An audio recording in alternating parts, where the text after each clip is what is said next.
kalian sudah mengetahui apa itu radiasi nuklir? Nah, mungkin masih ada yang belum tahu kan? Mari belajar bersama kami di video kali ini. Jadi, radiasi dalam fisika itu mendeskripsikan setiap proses di mana energi bergerak melalui media atau melalui ruang, dan akhirnya diserap oleh benda lain. Beberapa radiasi itu dapat berbahaya. Nah, sedangkan nuklir itu merupakan reaksi yang terjadi di dalam inti atau nukleus atom.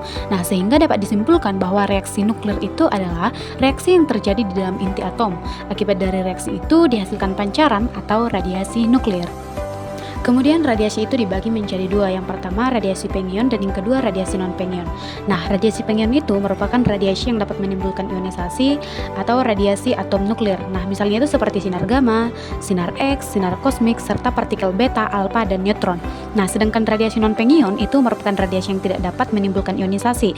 Misalnya gelombang radio, gelombang mikro, inframerah, cahaya tampak, dan ultraviolet. Nah, kalau dari dua jenis radiasi tadi, ada yang bisa mengionisasi dan ada yang tidak mengionisasi. Lalu apa sih itu ionisasi?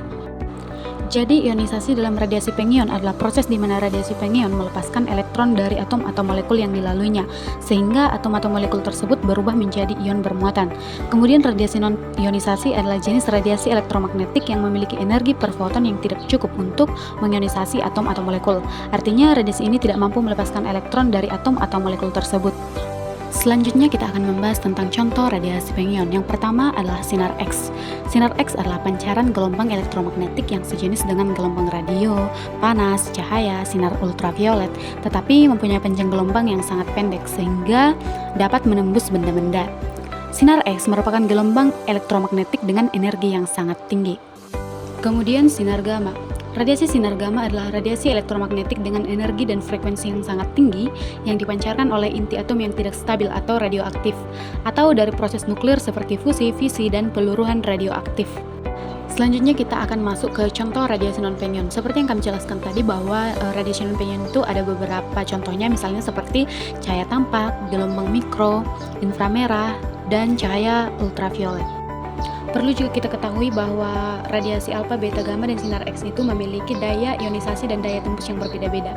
Jadi radiasi alfa itu memiliki daya ionisasi besar dan daya tembusnya rendah, beta sedang, daya tembusnya sedang juga, gamma daya ionisasi kecil, daya tembusnya sangat besar, dan sinar X daya ionisasinya kecil dan daya tembusnya besar. Lalu bagaimana sih proses terjadinya reaksi nuklir? Jadi proses terjadinya reaksi nuklir ini dapat terjadi dalam dua proses utama. Yang pertama bisa terjadi dengan peluruhan radioaktif atau peluruhan alfa, beta, dan gamma, kemudian dengan reaksi nuklir atau fisi dan fusi. Oke, selanjutnya kita masuk ke peluruhan radioaktif. Yang pertama itu adalah peluruhan alfa. Peluruhan alfa adalah suatu pancaran partikel alfa oleh unsur-unsur radioaktif untuk memperoleh keadaan setimbang. Radiasi partikel alfa memiliki kemampuan mengionisasi atom sangat tinggi dan daya tembusnya rendah. Partikel alfa terdiri atas dua buah proton dan dua buah neutron yang terikat menjadi satu atom yang lebih stabil, yang dapat juga dituliskan dengan He2+ atau nukleus helium. Sebagian besar atom-atom yang mengalami peluruhan alfa adalah yang memiliki nomor massa lebih dari 150. Lalu pada gambar di sebelah kanan menunjukkan proses peluruhan alfa, yaitu perubahan inti atom yang tidak stabil menjadi lebih stabil dengan melepaskan partikel alfa. Lalu yang kedua itu adalah peluruhan beta. Peluruhan beta terjadi pada inti yang tidak stabil yang relatif ringan. Dalam peluruhan ini akan dipancarkan partikel beta yang mungkin bermuatan negatif beta atau bermuatan positif beta. Peluruhan negatif beta terjadi bila nuklida tidak stabil berada di atas kurva kestabilan, sedangkan peluruhan beta positif terjadi bila nuklidanya berada di bawah kurva kestabilan. Gambar di sebelah kanan menunjukkan dua jenis peluruhan beta, yaitu peluruhan beta minus dan peluruhan beta plus atau positif. Pada bagian kiri terlihat reaksi peluruhan beta minus. Dalam reaksi ini, inti radium 228 berubah menjadi aktinium 228 sambil melepaskan satu elektron, yaitu partikel beta minus dan antineutrino. Peluruhan ini terjadi karena jumlah neutron berlebih, sehingga salah satu neutron berubah menjadi proton dan melepaskan elektron. Lalu pada bagian kanan ditunjukkan peluruhan beta plus atau positif, di mana inti protactinium 230 berubah menjadi thorium 230 dengan melepaskan positron atau partikel beta plus dan neutrino. Ini terjadi saat jumlah proton berlebih, sehingga salah satu proton berubah menjadi neutron dan melepaskan positron. Jadi peluruhan beta terjadi agar inti atom mencapai rasio proton dan neutron yang lebih stabil. Lalu kita masuk yang ketiga, yaitu peluruhan gamma. Peluruhan gamma tidak menyebabkan perubahan nomor atom maupun nomor massa, karena radiasi yang dipancarkan dalam peluruhan ini berupa gelombang elektromagnetik atau foton. Terjadi bila energi inti atom tidak berada pada keadaan dasar. Lalu biasanya peluruhan gamma ini mengikuti peluruhan alfa ataupun beta. Pada gambar di sebelah kanan kita bisa melihat ilustrasi dari peluruhan gamma sendiri. Pada gambar tersebut menunjukkan dua jenis reaksi nuklir, yaitu fusi dan fisi. Pertunjukan reaksi fisi yaitu proses di mana sebuah inti atom berat seperti uranium dibombardir dengan neutron sehingga terpecah menjadi dua inti atom yang lebih kecil. Pecahan inti ini juga menghasilkan neutron-neutron baru dan energi panas. Neutron yang dihasilkan dapat memicu reaksi fisi berikutnya, sehingga menciptakan reaksi berantai. Reaksi fisi ini umum digunakan dalam pembangkit listrik tenaga nuklir dan juga dalam senjata nuklir.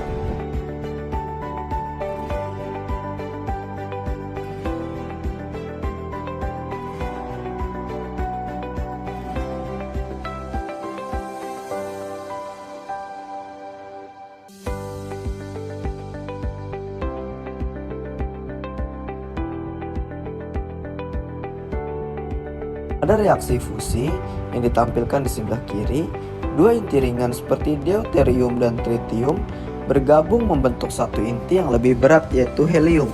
Proses penggabungan ini melepaskan energi yang sangat besar serta menghasilkan neutron bebas. Reaksi fusi merupakan reaksi yang terjadi secara alami di dalam matahari dan bintang-bintang sebagai sumber energi utama mereka.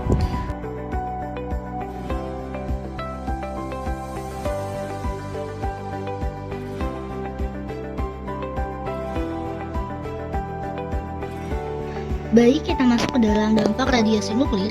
Nah, yang pertama itu adalah dampak biologis, yang dimana yang pertama itu ada efek angkur atau paparan tinggi dalam waktu yang singkat. Nah, ini terjadi ketika seseorang itu terpapar radiasi dalam jumlah besar dalam waktu singkat. Nah, gejala awalnya itu seperti mual, muntah, diare, dan kelelahan. Nah, sindrom radiasi angkur itu dikarenakan ada gangguan sumsum tulang, kerusakan organ dalam, hingga kematian. Itu jika dosis yang kita terima itu melebihi dari 5 silver. Nah, kematian cepat itu jika kita mengalami dosis lebih dari 10 silver. Nah, ini bisa menyebabkan kematian dalam hitungan hari. Yang kedua itu ada efek kronis, yaitu paparan rendah jangka panjang. Itu seperti kanker, terutama leukemia, kanker tiroid, paru-paru, dan payudara. Lalu ada untuk katarak, yaitu kerusakan rasa mata akibat radiasi. Lalu ada infertilitas, itu kerusakan organ reproduksi, dan ada kelainan genetik, yaitu mutasi DNA yang dapat diturunkan ke generasi berikutnya. Lalu yang kedua adalah dampak lingkungan. Nah, radiasi nuklir juga mempengaruhi ekosistem dan lingkungan hidup, terutama jika terjadi kebocoran atau kecelakaan nuklir. Yang pertama itu ada contohnya, yaitu pada pencemaran tanah dan air. Isotop radioaktif seperti cesium-137 dan strontium-90 ini dapat menetap dalam tanah dan air selama bertahun-tahun. Lalu bioakumulasi, radioisotop masuk ke rantai makanan, itu misalnya dari rumput, lalu dimakan oleh ternak dan dimakan oleh manusia. Nah, selanjutnya dalam dampak lingkungan ini ada juga kematian flora dan fauna. Nah, terutama di sekitar lokasi kejadian itu contohnya kejadian di Chernobyl atau di Fukushima. Nah, selanjutnya ada dampak sosial dan ekonomi. Dalam dampak sosial dan ekonomi ini, evakuasi massal dan hilangnya tempat tinggal itu bisa terjadi, contohnya yaitu pada Fukushima dan Chernobyl. Nah, stigma sosial terhadap korban atau wilayah ini akan terdampak nantinya. Lalu dalam hal ini juga akan melibatkan kerugian ekonomi, biaya dekontaminasi, penutupan area pertanian, hingga kerugian industri energi. Dan yang terakhir itu ada gangguan psikologis seperti trauma dan PTSD. Nah, selain dari 3 dampak tadi, ini juga ada 4 dampak radiasi nuklir itu terhadap tubuh manusia. Seperti yang kita ketahui bahwa radiasi nuklir itu sangat berbahaya di manusia karena bisa mengakibatkan berbagai dampak buruk pada tubuh. Nah, semua makhluk hidup dari tumbuhan, hewan, hingga manusia bisa terpapar oleh radiasi tersebut. Nah, 4 dampaknya ini itu yang pertama ada penyakit kanker. Nah, penyakit kanker yang bisa ditimbul itu adalah kanker kulit, kanker otak, kanker tiroid, hingga kanker paru-paru dan kanker darah. Yang kedua itu adalah mutasi genetik. Nah, di mutasi genetik ini akan berakibat pada keturunan manusia tersebut yang lahir dengan kelainan fisik atau biasa disebut cacat. Lalu yang ketiga adalah merusak jaringan kulit, yang dimana radiasi nuklir juga dapat merusak sel-sel kulit di kepala yang bisa berakibat kerontokan pada rambut dan kebotakan permanen.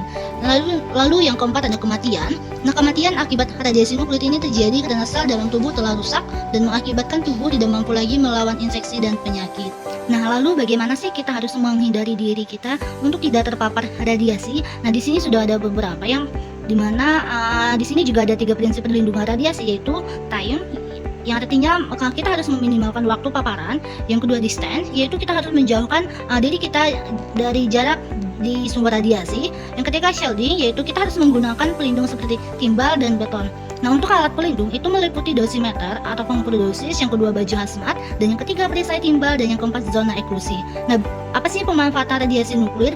Nah, dalam pemanfaatan radiasi nuklir itu ada di beberapa bidang. Contohnya itu ada pada bidang medis, yaitu sebagai radioterapi, PET scan, sterilisasi alat. Yang untuk bidang energi itu sebagai pembangkit listrik tenaga nuklir atau PLTN. Lalu untuk bidang industri itu sebagai deteksi cacat logam, pengukuran ketebalan. Lalu untuk pertanian itu pemulihan tanaman, pengendalian hama. Lalu yang terakhir itu untuk penelitian itu seperti tracer isotop atau reaktor riset.